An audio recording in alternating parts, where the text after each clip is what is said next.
Have you ever felt like the music business has beat you into submission? I know I have a couple times. And during those down moments, we have this thought to ourselves, which is, you know what, man, what are the signs that I should know that I should stop doing this? Like, what are the signs that should indicate to me that I should quit?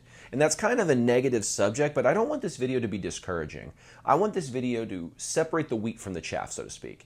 I want the people who are going to be motivated by this to be motivated by it, and the people who are going to be exposed by it are going to be exposed by it.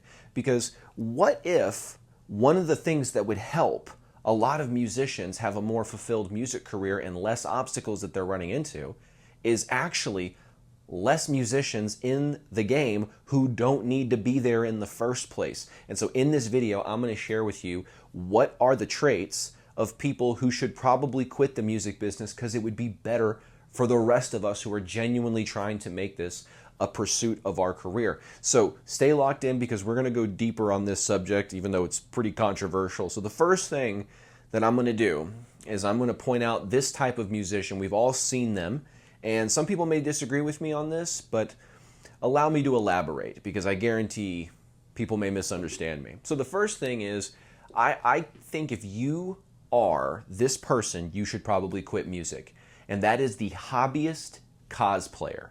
Okay? What does that mean? So first of all, what do I mean by hobbyist? Let's clarify that. To me, a hobbyist has no business aspirations whatsoever. It's something they do for themselves, right? It's only for enjoyment, right? Now, here's the thing. People may say, well, should they quit music? No, they shouldn't quit music. They should still play music because it's something that brings them enjoyment. But the bad side effect of these people being in the music business, actually taking up spaces that could be filled by professionals, is exactly that. They take up space and opportunity. And I used to be one of those people that thought, you know, look, there's a place in the scene for the hobbyists, and there's a place in the scene for the professionals. And I don't know if I believe that anymore. I used to.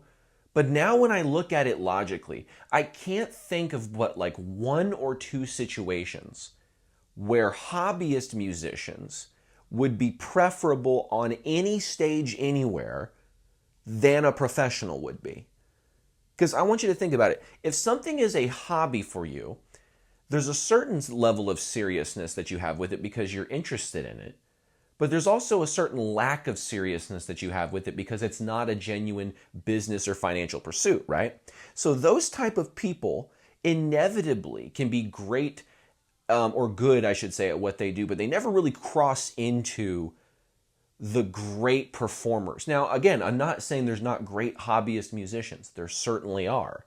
But there's a certain level of seriousness that you take your music if you think, I'm going to go try to make money from this and have somewhat of a career or a side hustle in this.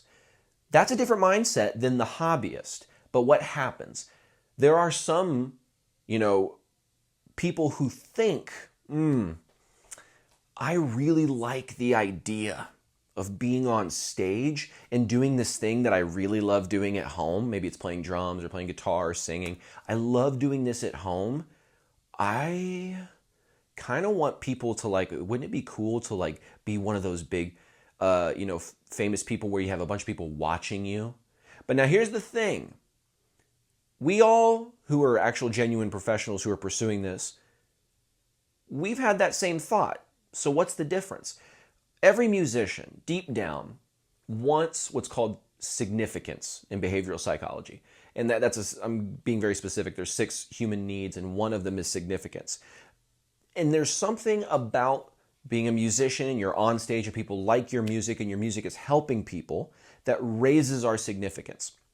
Now, that emotion is neutral, because how you achieve significance and what significance means, the purpose of it, is really where all the devil is. That's the devil in the details that we don't pay attention to when we think about things like this. And so the hobbyist cosplayer does this because they want a quick way to get people to look at them for ego satisfaction.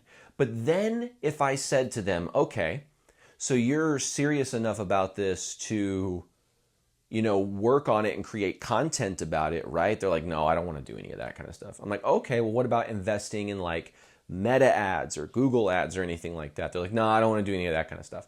And basically, when you ask all the questions, what it comes down to is they want to do everything that they were doing as a hobbyist, which is like playing at home, maybe writing some stuff, just some fun little ditties. But then when it comes to gigging, they just want a place they can go take up a space and play their stuff.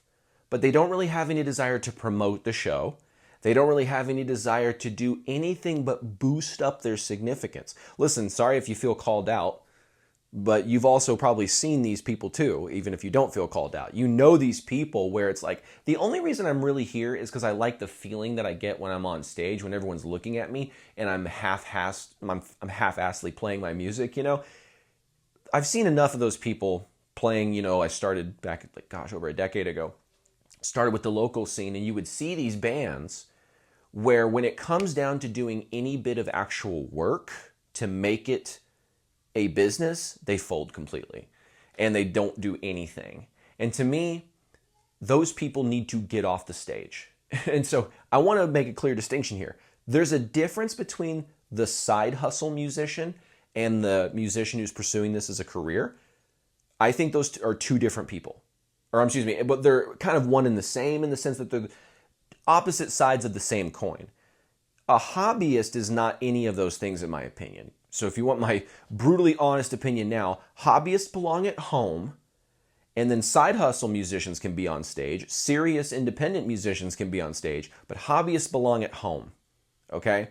Because there's not hardly but like one situation or two maybe that I could think of where it's like, yeah, a hobbyist could probably go perform there and it wouldn't make as much of a difference. Like I used to even think like, well, charity events could be one of those things, right? But even then, if you actually want the charity event to do well, you want to bring a professional who has an audience and has the diligence to bring an audience, not just their friends and family.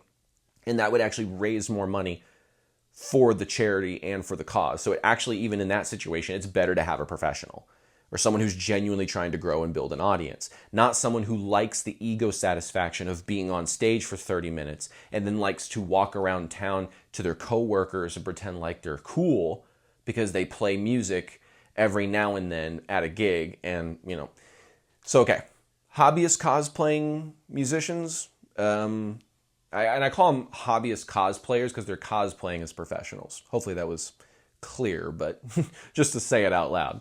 But here's another thing too that we need to understand is like, it's not that I am like angry at these musicians, but it's just I hope if you're a hobbyist at heart, right, and you really don't have any business aspirations with your music, you really just do it because you enjoy it and you have this fleeting desire, the same way that you wish that you had a mansion, you had this fleeting desire that it would be cool if people looked at me, and enjoyed my art like that. But if it actually came down to, are you willing to build a website? Are you willing to build an email list? Are you willing to learn about business? They're like, no, I don't want to do any of those things.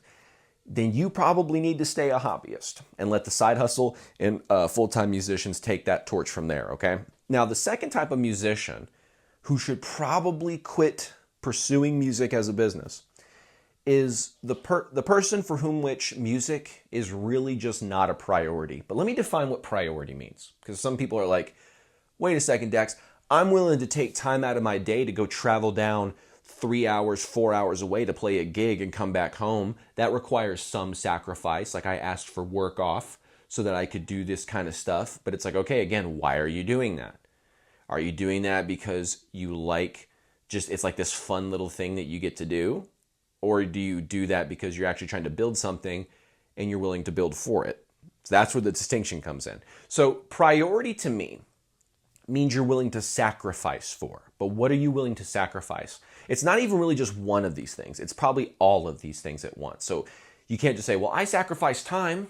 The person who says, well, I sacrifice time to go down and do this, and I sacrificed a little bit of money because I skipped work on Friday, even though I plan on working extra hours throughout the week to make up for it, or pick up somebody else's shift on my day off, whatever, even though they make up for it usually.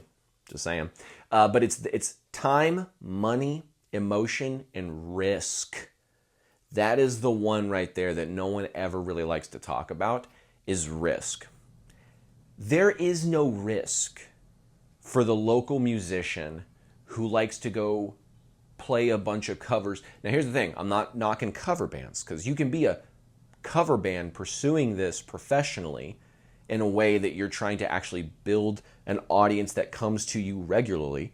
Like, I have some friends, one of my psychology teachers actually did that kind of thing where he treats it very seriously, and he's actually built up a pretty big audience for him in his cover bands. Even though there's been name changes and slight lineup changes, people still follow him because he takes it seriously, and he builds a connection with people. He engages with the audience, and he's genuinely doing things that help build it as like a little side hustle business.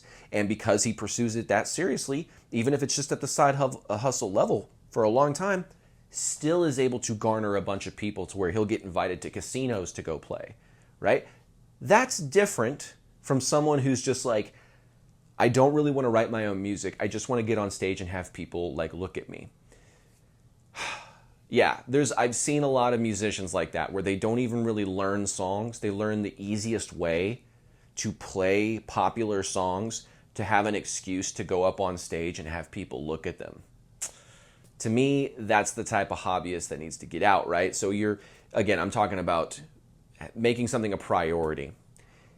Those people are not willing to sacrifice because of the risk involved of actually doing this as a business. Because when you start to do this as a business, you start throwing money at it in the sense that you're going to return on investment. And there's a risk that you may not return on investment. Like if you invest in gear, right? Or if you invest in Spotify meta ads.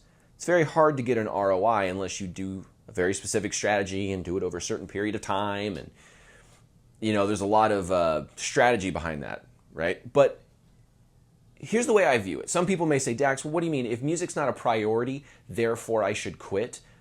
There's a couple other distinctions. A priority doesn't have to be your prime priority, your primary priority. For example, my top priority in my life is my family, my wife and my son. That's my top priority out here. I'm taking care of them, right? And then music is sort of secondary. So it's still a priority for me, but it's a secondary priority. Now, even if you're one of those people for whom which music is the third level priority, that would be called a tertiary priority, that's still, to me, in the game. That to me is still something that is a priority in your life. Most people's three priorities are relationships. So that could be your friends or your family, like I mentioned. Not just you and your spouse, but also it could be your family, right? Your relationships are really important. Your health is really important, right? So that's a big priority for a lot of people, is making sure that they can be healthy enough to maintain the lifestyle that they want to live. But number 3 is the wealth. That's usually the third priority, or one of the 3 priorities, right? And this is where music lives. This is where it does. If you're pursuing it as a professional musician, this is where it lives. And so if it's not even in the top 3, I have a hard time believing that it's truly a priority for you. If it's a 4th level, 5th level, 6th level priority, I believe you should probably quit. Here's why. Because it's just causing you more stress. It really is. I mean, think about it. For the person for whom they have music as a 5th level priority, but they stress about, oh man, I haven't really been to band practice in a long time, or we really need to get to work on that. But deep down, they have no motivation or plans to actually change to move music up to 4th or 3rd level priority. They really have no true desire to do that. They just look at it and go, oh, one day I need to get to that. It's this thing in the garage that eventually you're going to get to and you're going to fix up, but then it just ends up collecting cobwebs month after month after month after month because it's not actually maintained. That's really what happens. So we need to look at it like this. If you have recognized that music could be a higher priority for you and you desire for it to be so, you have to do something about it. But if you're one of those people that looks at music and you're like, yeah, I kind of wish it was more of a priority, but you're not really actually willing to do anything about it, then it's not that big of a priority. and you should just quit the band you're a part of so that those members of those bands or those projects can fill your spot with people who are side hustle or full-time pursuing musicians. Let them fill it up with people who are serious. And if you're one of those people that just wants to show up to rehearsals, show up to the gigs, and not contribute anything else to your band, you are in fact weighing them down. And you probably should quit because music is clearly not that big of a priority to you. Now, there's the third thing that I want to point out today, which is, one, you can quit music once you hit your goals too. That's another thing where like you may hit an old age where you've gotten everything that you want. You've gotten the fan base. You've got this giant audience of people that love listening to your music, and you can just release music to them regularly. There may come a time when you're in your late 60s, early 70s, or maybe like even later where you're like, okay, I'm done. I'm just going to chill for the rest of my life. That's another way that you should quit. But the only way you'll ever get to that point is if you're not the person or the two types of people that I've described so far. That's the only way you're ever going to get to that level, where there's a place where we all really should quit music, but it's on our terms and it's in a super positive light, as opposed to being the person who is really a hobbyist, is not willing to put in the work for the long 10 years it takes usually to build up a band or project. And then you can do it obviously a lot quicker than that, but the big success, what people say is like it takes 10 years to have an overnight success. Right. If you're just a hobbyist cosplaying as a professional, then you should probably quit taking up the opportunities that real professionals would be occupying. Number two, if music is just not a priority to you, it's that fleeting thing that you kind of wish would happen just all on its own, but if it doesn't really happen all on its own, then you're not going to do anything to make it more of a priority. You'll just leave it to rot in the garage or whatever, as I say, using that metaphor. So if you're those two type of people, you should probably quit. But if you've been watching this video and you're like, no, Dax, I am a professional. I do have business ambition. I do this for enjoyment, but I also do this because I have a purpose, because I feel like my music can actually help people. If you're doing this because you're willing to actually sacrifice your time, your emotion, your money, and take a risk with it, then like you're doing the right things. You're taking it seriously. Like it's a priority to you. It's one of the top three at least. If it's not top three, it's not a priority. You have a hunger and desire for it, right? You have this purpose-filled, mission-driven thing. And sometimes that mission is like, I just want to provide music that helps people escape. And sometimes the mission is like, I have a specific cause that I'm advocating for. And in either case, those answers are both right. But you have a hunger and a desire to share your music with the world because you know it will impact them positively. And you want to make this what you do for a living. And then lastly, you got to commit to action. You have to commit to actually working on these things. No musician who just shows up to rehearsals every week and doesn't do anything in between that will grow their music business to amount to anything. It's just the facts. You have to commit to taking action, and if you don't know what to do, you have to commit to learn what actions to take. Okay? You have to commit to being that person who's not just going to think and say, oh, that would be a cool idea, that'd be a cool idea, but never execute on the ideas. You have to be a person of action in this business if you really want to get anywhere. Okay? So I hope this video helped separate the wheat from the chaff. Hopefully if you're out there and you are a hobbyist cosplayer, or you are someone for whom which music is not a priority, hopefully this kind of inspired you to say like, I'm okay. Quitting is not an L for you, right? For you who falls into that category, that's a W for you to quit, because then you fill up the space for the people that are watching this that are professionals, the people who desire to grow and become better and find those ways of doing it, right? Like those people hopefully got this video completed and are motivated. They hear this and they go, oh, I do view music as a priority. I'm not some cosplayer. I genuinely have business admirations for this and a purpose-filled mission to share my music. So if that is you, hopefully you're excited, because if you feel like things are tough, then that's okay. Because if you are a professional and you are moving upwards in your business, it will be tough. You'll run into very tough roadblocks and circumstances. But if you have a good purpose-filled mission behind you, and you do have these genuine business aspirations, you have a strong enough why to your doing this, you'll actually get through it, right? Because nobody grows in this business without obstacle. That's a requirement if you're going to grow anything in life, right? The question is, what do you do when you're faced with that obstacle? Do we say like, okay, this is just the barrier to entry that makes most people quit, and so how I win is I keep going? Or are you the person that's like, I'd rather coast? So if you're the person who would rather coast, we would rather you quit.